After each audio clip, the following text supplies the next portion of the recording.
지금 미국 전역은 물론 대서양을 넘어 축구의 성지 잉글랜드와 전설들이 숨쉬는 유럽 전체가 유례없는 초대형 지진에 휩싸였습니다. 이는 단순한 한 선수의 이적설 따위가 아닙니다. 현대 축구 역사 149년 동안 단 한 번도 상상조차 할 수 없었던 인류가 목격할 수 있는 가장 화려하고 장엄한 지구 방위대의 탄생이 예고되었기 때문입니다. 항상 냉철하고 비즈니스의 발기로 명성이 자자한 인터 마이애미의 구단주 데이비드 베컴이 직접 전면에 나섰습니다. 그가 내뱉은 단 한마디는 전 세계 스포츠 경제 지형을 순식간에 마비시켜 버렸습니다. 소니를 데려오기 위해서라면 내 모든 것을 걸겠다. 금액은 상관없다. 그가 원하는 숫자만 적어내면 된다. 이른바 백지 수표가 등장한 것입니다. 도대체 왜 티에리 앙리가 이 소식을 듣고 눈물을 흘렸을까요? 왜 아디다스 본사는 긴급 이사회를 소집하며 비명을 질렀을까요? 그리고 왜 전 세계가 메시와 손흥민이 같은 유니폼을 입고 뛰는 장면에 경악하고 있을까요? 그동안 언론이 차마 밝히지 못했던 마이애미 밀실 회담의 잔혹한 진실과 베컴이 설계한 소름 돋는 미래를 지금 공개합니다. 지난 4월 초 앤젤레스의 태양이 장렬하는 BM 스타디움 VIP석에는 기묘한 공기가 흐르고 있었습니다. 모두가 LAFC의 승리에 열광할 때 단 한 사람 데이비드 베컴만은 굳은 표정으로 손흥민의 발끝만을 주시하고 있었습니다. 일각에서는 손흥민을 향해 데이징 커브라는 잔인한 단어를 던지며 그의 시대가 저물어간다고 조롱했습니다. 그러나 그 조롱이 임계점에 달했던 바로 그 순간 소니는 보이지 않는 곳에서 전 세계를 침묵시킬 칼을 갈고 있었습니다. 올랜도 시티를 상대로 단 39분 만에 4개의 도움을 몰아치며 멕시코의 거함 크루스 아술마저 침몰시킨 그 압도적인 퍼포먼스. 심판의 휘슬이 울리기 전 0.1초까지 경기장 안임한 관중은 숨쉬는 것조차 잊었습니다. 그리고 그 장면을 지켜본 베컴은 확신했습니다. 이 사나이가 바로 마이애미 제국의 마지막 퍼즐이다. 사건의 발단은 경기 직후 베컴이 자신의 측근들에게 보낸 비밀 메시지에서 시작되었습니다. 베컴은 손흥민의 전술적 인력, 즉 택티컬 그래비티를 나노 단위로 해부하며 경악했습니다. 손흥민이 필드 위에 존재하는 것만으로도 상대 수비수 3명이 자석처럼 끌려가고 그 틈을 타 동료들이 비상하는 그 기이한 광경은 베컴에게 전율을 선사했습니다. 베컴은 말했습니다.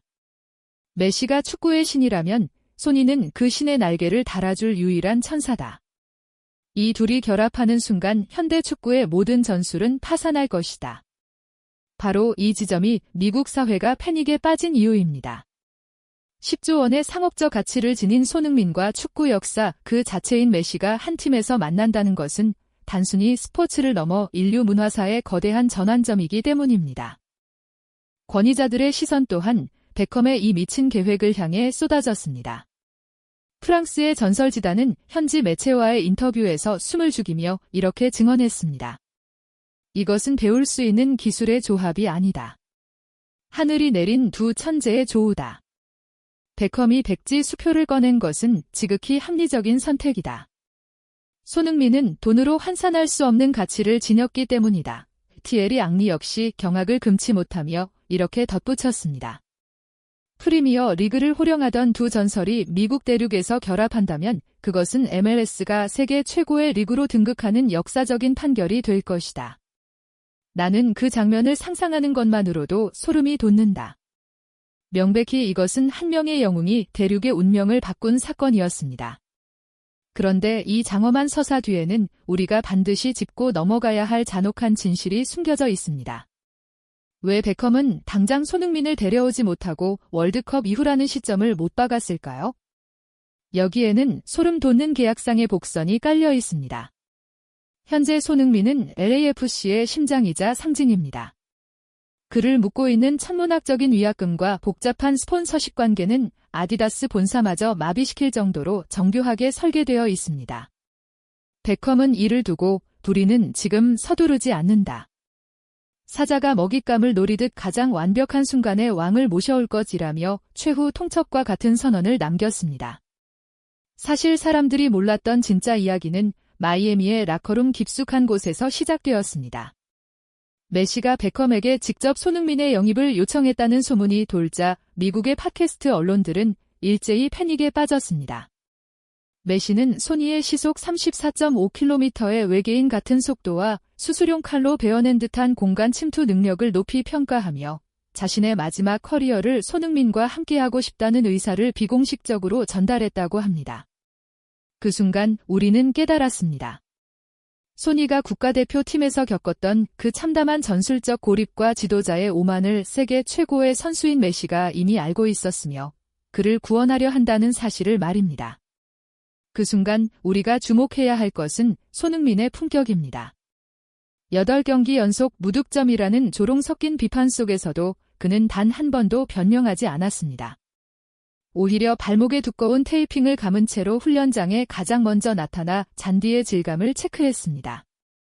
베컴이 백지 수표를 제안했다는 소식을 듣고도 손흥민은 차분하게 웃으며 이렇게 말했다고 합니다. 지금 나의 소속팀은 라다. 나는 여기서 팬들과의 약속을 지키는 것이 최우선이다. 자신을 향한 천문학적인 유혹 앞에서도 흔들리지 않는 이 고결한 인성.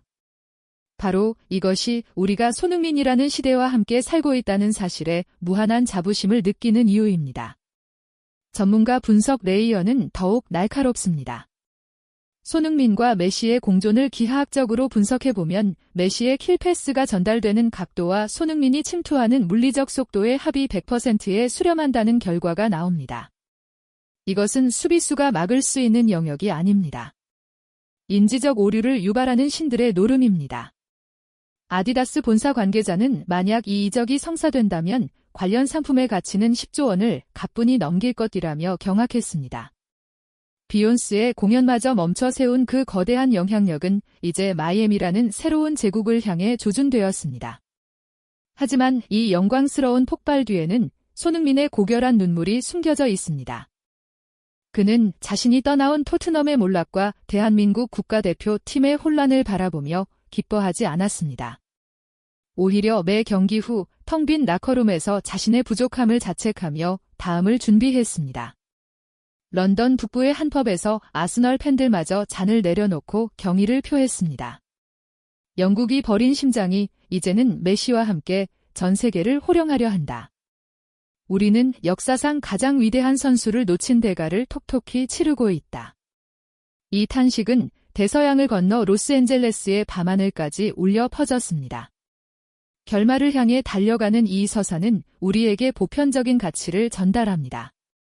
진정한 위대함은 위기 속에서 더욱 빛나며 고결한 인성은 적장과 경쟁자마저 무릎 꿇게 만든다는 진리입니다. 베컴이 보낸 그 뜨거운 경의는 단순히 우정을 넘어선 역사적인 판결이었습니다. 손흥민은 도움을 주기 위해 미국에 온 것이 아닙니다. 그는 지배하기 위해 그리고 한국 축구의 국격을 만천하에 알리기 위해 왔습니다. 우리는 지금 손흥민이라는 거대한 물결이 현대 축구의 패러다임을 바꾸는 역사적 순간을 실시간으로 목격하고 있습니다. 우리는 지금 손흥민이라는 시대와 함께 살고 있습니다. 그의 위대함은 단순히 숫자로 환산될 수 없는 영혼의 무게에 있습니다. 모두가 자신의 이익을 위해 뛸 때 묵묵히 팀을 위해 자신을 갈아넣고 무능한 지도자가 전술을 망칠 때 스스로 전술이 되어 승리를 쟁취하는 저 사나이. 소니의 영혼을 죽이지 말라던 티에리 앙리의 경고는 이제 마이애미의 태양 아래에서 소니와 메시의 시대를 경배하라는 찬양으로 변모하고 있습니다. 이제 전 세계는 월드컵 이후 벌어질 그 장엄한 서사의 마침표를 기다리고 있습니다.